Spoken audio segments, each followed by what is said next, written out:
నిన్న తమిళనాడులోని అసెంబ్లీ సమావేశాల్లో సనాతన ధర్మాన్ని నిర్మూలించాల్సిందే అని చెప్పేసి ఉదయనిధి స్టాలిన్ కుమారుడు హాట్ కామెంట్ చేశాడండి. అయితే ఈ మాటలకి అసెంబ్లీలో ప్రస్తుత ముఖ్యమంత్రి విజయ్ చప్పట్లు కొట్టాలి, అదిరిపోయేలా చప్పట్లు కొట్టాలి. ఎందుకంటే ఒరే, నువ్వు ఉన్న ఈ ఒక్క మాట వల్ల నేను 5 సంవత్సరాలు ఎలాంటి ఇబ్బంది లేకుండా ముఖ్యమంత్రిగా కొనసాగలను అనేది.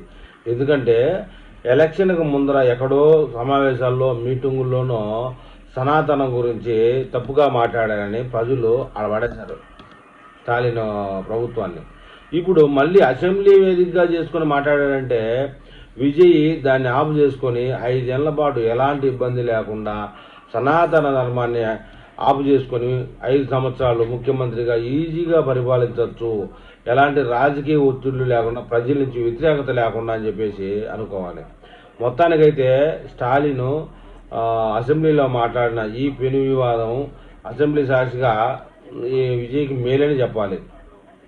సభలో చర్చ జరుగుతున్న సమయంలో ఉదయనిధి స్టాలిన్ మాట్లాడుతూ సనాతన ధర్మంపై పాత వైఖరిలో ఎలాంటి మార్పు లేదని, అది నిర్మూలించాలని మాటకు కట్టుబడి ఉన్నట్టు స్పష్టం చేశారు. అయితే ఎలక్షన్ అయిపోయిన తర్వాత సాధారణ తమిళ ప్రజలు ఏమనుకున్నారంటే, అరే వాడు పొరపాటు మాట్లాడాడు, తెలుసుకుంటాడు అని అనుకున్నారు. కానీ తెలుసుకోవడం లే. సేమ్ ఆంధ్రప్రదేశ్లో జగన్మోహన్ రెడ్డి ఎలాగో ఉదయనిధి స్టాలిన్ కూడా తమిళనాడులో అలా కాబోతాడు అనమాట. అంటే అధికార పక్షానికి ఇబ్బంది లేకుండా చేస్తారు వీళ్ళు.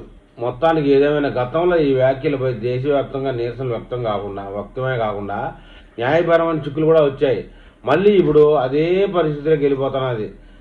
ముందు ఏమనుకుంటారంటే, ఈ సనాతన ధర్మం మనకొద్దు, ఇతర మతస్థులు ఇది వ్యవహారాల్లో ఉండేవాళ్ళే మనకి పట్టు అని చెప్పేసి ఉదయనిధి స్టాలిన్ నిర్ణయం తీసుకున్నట్టుగా ఉంది. మొత్తానికి ఏదైనా ఇప్పుడు ఆంధ్రప్రదేశ్లో కానీ, కేరళలో కానీ, వెస్ట్ బెంగాల్లో కానీ, తమిళనాడులో కానీ సనాతన ధర్మాన్ని కించపరిచి మాట్లాడడం వల్లనే ప్రభుత్వాలు మారిపోయాయని జ్ఞానం అయితే మన మాజీ ముఖ్యమంత్రి తమిళనాడు కుమారుడికి ఇది లేదు.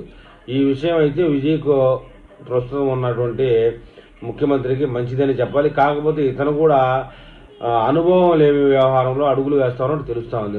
ముందు అనుభవం పొంది ఈ విషయాన్ని ప్లస్గా తీసుకొని అతను ముందుకెళ్తే ఇతను ముఖ్యమంత్రి పదవికి డోకా లేదని నా అభిప్రాయం. మరి ఈ విషయంతో తమిళనాడు ప్రజలు ఎంతమంది ఏకీభవిస్తారో చూద్దాం.